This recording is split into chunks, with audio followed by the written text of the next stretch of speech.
मुक्ति पंथा मनुचरेम सूर्या चंद्रमसा विवा पुनर्दधिता घृता जानता संग में मही। प्रभु मेधा बुद्धि दीजिए तू बुद्धि के भंडार। नमस्कार हर बार पिता तुझे बार बार हर बार।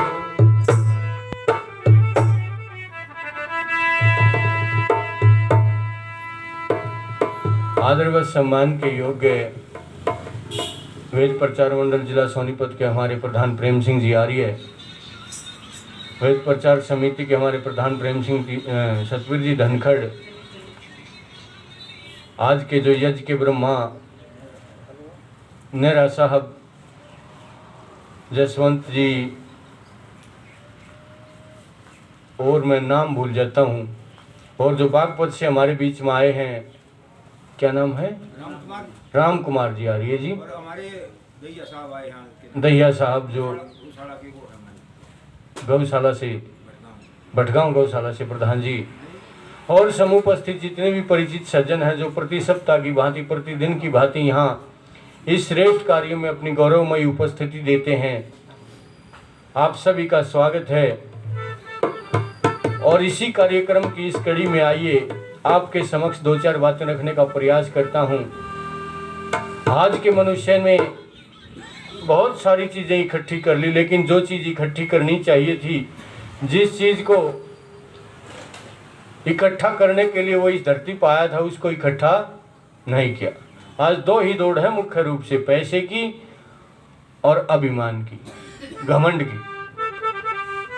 क्योंकि पैसा कमाने पर जुटा हुआ है और उस पैसे के ऊपर दम दिखाने पर आज का मनुष्य लगा हुआ। तो आइए एक भजन सर्वप्रथम उस परमपिता परमात्मा को याद करते हुए, मनुष्य को चेतावनी देते हुए कि आज का आदमी कैसा है, क्या करता है, क्या कहता कवि।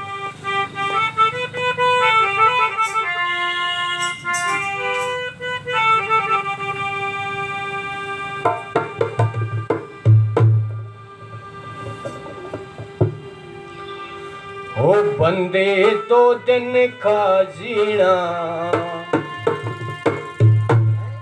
सदा रहनी ना खोड़ का शरीर को। हो बंदे तो दिन का जीना सदा रहनी न खोड़। बंदे तो दिन का जीना सदा रहनी न खोड़। क्या का घमंड तेरे, क्या का घमंड तेरे, क्या की मरोड़। बंदे तो दिन का जीना सदा रहनी न खोड़। बंदे तो दिन का जीना सदा रहनी न खोड़। क्या का घमंड तेरे, क्या का घमंड तेरे, क्या की मरोड़। बंदे तो दिन का जीना सदा रहनी न खोड़। बंदे तो दिन का जीना सदा रहनी न खोड़।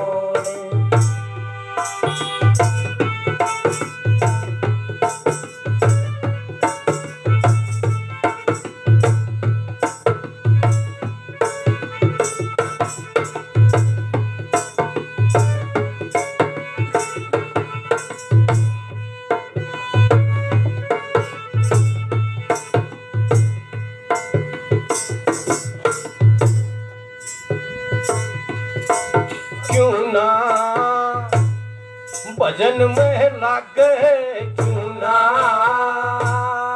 भजन में लागे क्यों ना। बदीन तू त्यागे क्यों ना, बदीन तू त्यागे। जिस दिन आव तेरे आगे, जिस दिन आव तेरे आगे, हो जागा तोड़। बंदे तो दिन का जीना सदा रहनी न खोड़। बंदे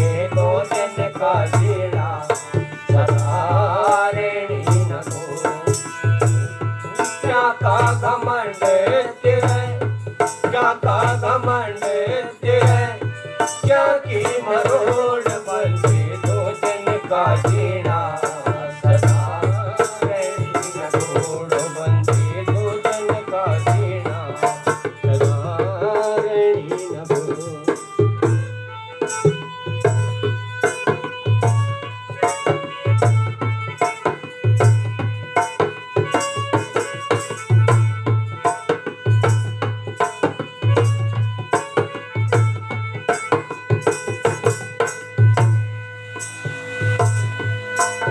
मतना तुको बजट कमाइए मतना, तुको बजट कमाइए मतना, तू गलती खाइए मतना, तू गलती खाइए उतने पर फलाइए तेरी, उतने पर फलाइए तेरी, जितनी ससोड़ बंदी दो दिन का जीना सदा रैनी न छोड़ बंदे दो दिन का जीना सदा रैनी न छोड़। क्या का घमंड तेरे, क्या का घमंड तेरे, क्या की मरोड़ बंदे दो दिन का जीना सदा रैनी न छोड़ बंदे दो दिन का जीना सदा रैनी न छोड़।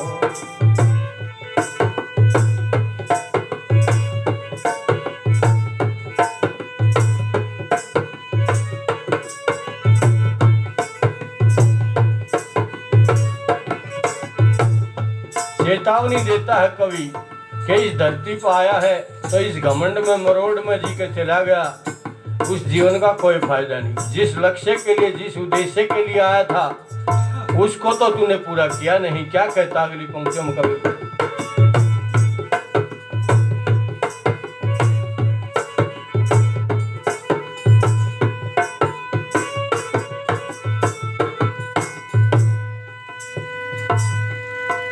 मन का महल तू धो लिए, मन का महल तू धो लिए पाछे, फिर तू सो लिए पाछे, फिर तू सो लिए। तेरा खाजा खेत को लिए तेरा, खाजा खेत को लिए तेरा, हो जागा तोड़ बंदे दो दिन का जीना सदा रैनी न छोड़ बंदे दो दिन का जीना सदा रैनी न छोड़। क्या का घमंड तेरे, क्या का घमंड तेरे, क्या की मरोड़ बंदे दो दिन का जीना सदा रैनी न छोड़ बंदे दो दिन का जीना सदा रैनी न छोड़।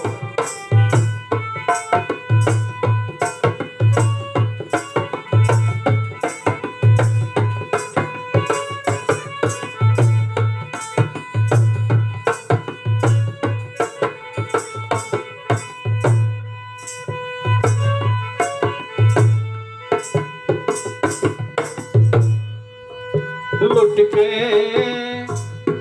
होया ना श्याणा, लुट के होया ना श्याणा, पाछे पड़ा रे पछताना, पाछे पड़ा पछताना, पाछे पड़ा पछताना। जय प्रकाश लाजमी जाना, जय प्रकाश लाजमी जाना, इस दुनिया न छोड़ बंदे दो दिन का जीना सदा रैनी न छोड़ बंदे दो दिन का जीना सदा रैनी न छोड़। क्या का घमंड तेरे, क्या का घमंड तेरे, क्या की मरोड़ बंदे दो दिन का जीना सदा रैनी न छोड़ बंदे दो दिन का जीना सदा रैनी न छोड़।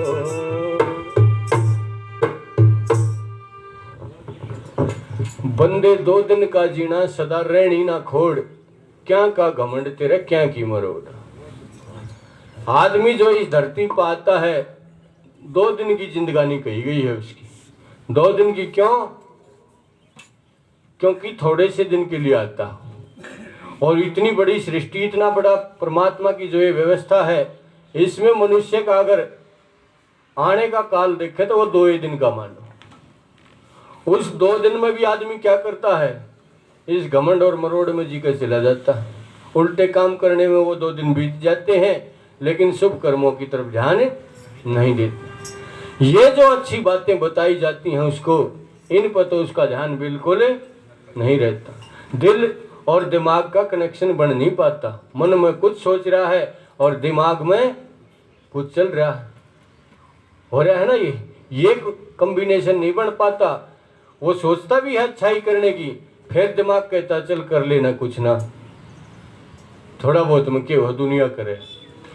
लेकिन सत्य कर्मों की, अच्छे कर्मों की जो पूंजी होती है मनुष्य को, वही जोड़नी चाहिए, वही उसके साथ चलेगी।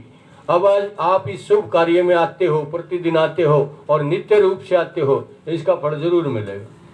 क्योंकि गीता कहती है कर्मण्येवाधिकारस्ते मा फलेषु कदाचन। उस परमात्मा की इस व्यवस्था में मनुष्य को कर्म करने का अधिकार है। फल की चिंता मनुष्य नहीं करनी चाहिए। फल भोगने में तो परतंत्र है। और इस देश का तो दर्शन ही, इस देश का की तो संस्कृति ही ऐसी थी कि वो आध्यात्मिकता के आधार पर टिकी हुई थी। इस देश का व्यक्ति तो जन्म से आध्यात्मिक पैदा होता था। क्यों? क्योंकि दुनिया का श्रेष्ठ देश कहलाता था। वेद आदि शास्त्रों की रचना जो इस धरती पर हुई थी वो इसी देश में हुई थी।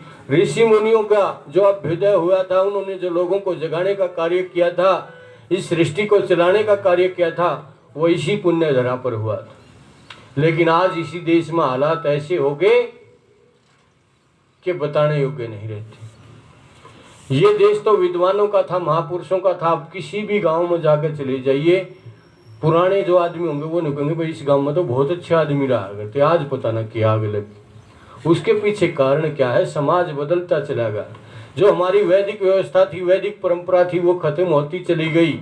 और महाभारत के बाद तो इस व्यवस्था का बिल्कुल दिवाला निकल गया, अंधकार का युग आ गया। महाभारत तक वैदिक काल बिल्कुल चला और उसके बाद बिल्कुल ह्रास होना शुरू हो गया। आज हम संस्कृत देखो बोलते हैं, लेकिन कोशिश करने पर भी हम शुद्ध संस्कृत नहीं बोल पाते। और जो कि हमारी भाषा होती थी, और अपनी संस्कृति, अपनी सभ्यता, अपनी इन चीज़ों को ना जानने का परिणाम क्या हुआ कि वर्षों तक हम गुलाम भी रहे। और गुलामी की मानसिकता आज भी हमारे अंदर मौजूद है। और उसका भी कारण क्या? आज रात को हमारा कार्यक्रम था तो आर्य समाज के जो हम भजन सुनाते हैं, वो लोग ये समझते पता नहीं क्या गा रहे हैं। वो तो ये कहा अपने मारे वाले सुनाओ। कोई कबीर पंथ की परंपरा चली हुई है, कोई दूसरे दादू मत, पता ना कौन कौन से मत चले हुए हैं, कोई अपने ये छाने बोफा वाला काम चल रहा है। कई बार इनके साथ आमना सामना होता, हमारे इनके साथ कार्यक्रम होते हैं, तो वो कहते हैं हमारी बात तो अच्छी है, ये तो कहेंगे ये तुम्हारी बात तो बहुत अच्छी है, लाख रुपए की बात है, लेकिन हमारी भी सुनाओ 2-4, ये बात कहेंगे। उसके पीछे कारण क्या है कि मानसिकता ऐसी होगी। हजारों वर्षों की गुलामी ने हमें इस तरह की मानसिकता में लाके खड़ा कर दिया कि हम ये डरते डरते ये चाहते हैं ये नहीं किया, ये नहीं गाया तो कदे हमारा कुछ बिगाड़ ना हो जाए, इन इनकी सुने जाओ, दिक्कत हो जाए, कुछ गड़बड़ हो जाए कुछ। तो इस देश का तो नाश ऐसा हुआ। क्या ये इतिहास से एक भजन आपके बीच में रखता हूं, और किसी ने वो नुकसान नाश और किसी ने नहीं किया, हम लोगों ने खुद किया, क्योंकि हम अपनी परंपरा से दूर हुए। गैरों ने इस देश का नुकसान नहीं किया, इस देश का नुकसान किया तो अपनों ने किया। इस देश में गुलामी लेकर आए तो अपने लेकर आए, और इस देश में जो आज व्यक्ति जी रहा, आज की परिस्थिति में जी रहा है, तो वो अपने अपनों के कारण है। आइए एक भजन आपके बीच में पंडित शोभाराम प्रेमी का मुझे याद आ रहा है, आपके बीच में रखने का प्रयास करता हूँ।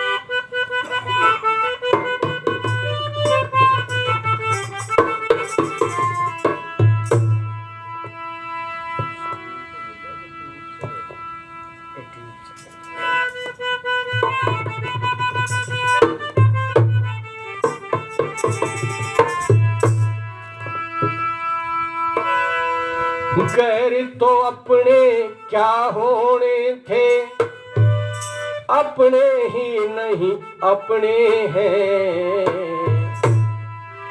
इसलिए भारत माता के आज अधूरे सपने हैं।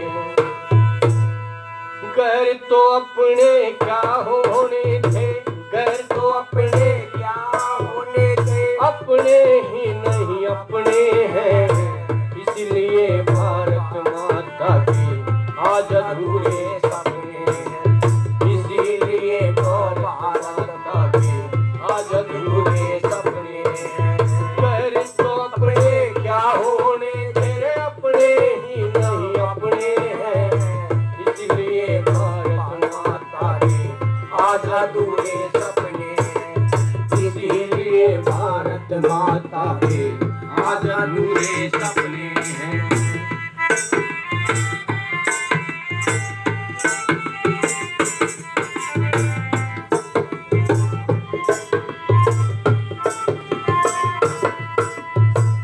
मोहम्मद बिन कासिम को अरब से, मोहम्मद बिन कासिम को अरब से बुलाने वाले गैर न थे। सिंध के राजा दाहराए को हराने वाले गैर न थे। दाहर की 2 कन्या अरब पहुंचाने वाले गैर न थे। अरब खरब धन राशि उनको बताने वाले गैर न थे। अरब खरब धन राशि उनको बताने वाले गैर न थे। अपनों के काले कारनामे हो, अपनों के काले कारनामे इतिहासों में छपने हैं। इसलिए भारत माता के आज अधूरे सपने हैं। गैर तो अपने क्या होने थे, गैर तो अपने क्या होने थे, अपने ही नहीं अपने हैं।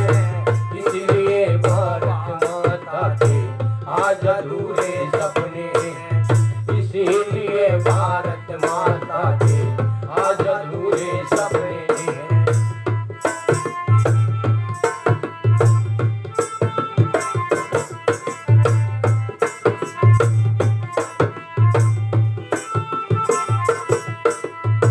गुजरात में एक मंदिर हुआ करता था जिसको सोमनाथ का मंदिर कहा जाता।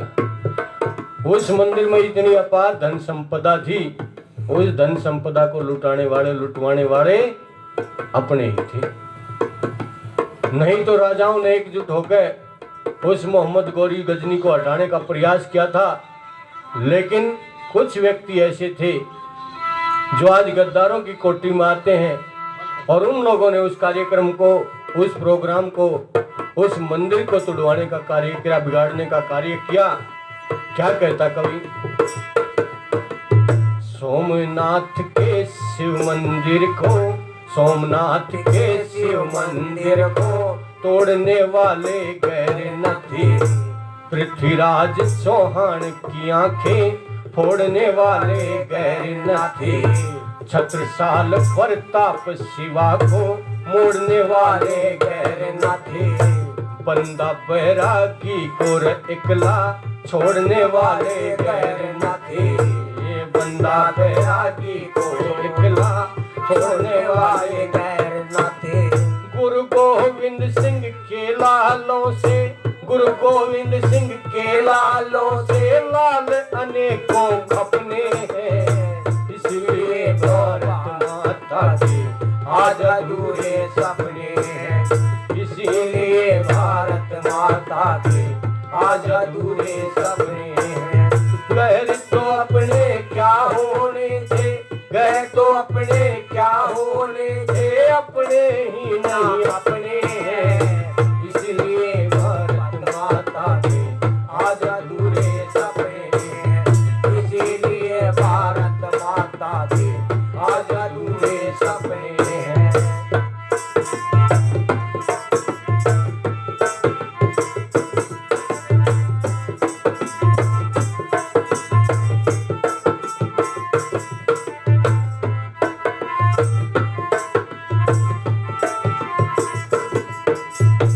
700 साल यवनों की हुकूमत, 700 साल यवनों की हुकूमत रखने वाले गैर न थे। अंग्रेजों की सारी बुराइयां ढकने वाले गैर न थे। वैदिक संस्कृति के विरुद्ध यहाँ बकने वाले गैर न थे। ऋषियों की बांधी मर्यादा लखने वाले गैर न थे। ऋषियों की बांधी मर्यादा लखने वाले गैर न थे। ऐसी फूट रही तो यहाँ पर, ऐसी फूट रही तो यहाँ पर पाकिस्तान पनपने हैं।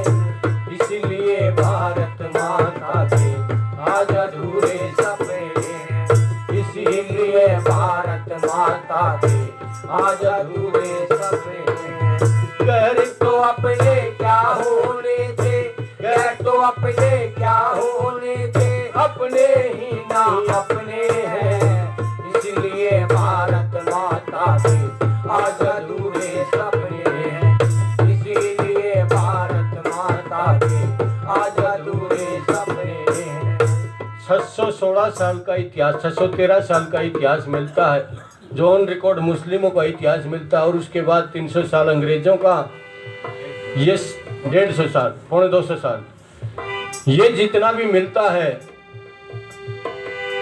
इस राज को लेने वाले, इन चीज़ों को लेने वाले कोई बाहर के नहीं थे। हम लोग ही इसको लेके आए। क्यों? व्यक्ति कमज़ोर कब पड़ता है? जब अपने इतिहास को, अपने प्राचीन गौरव को, अपनी संस्कृति को नहीं जान पाता।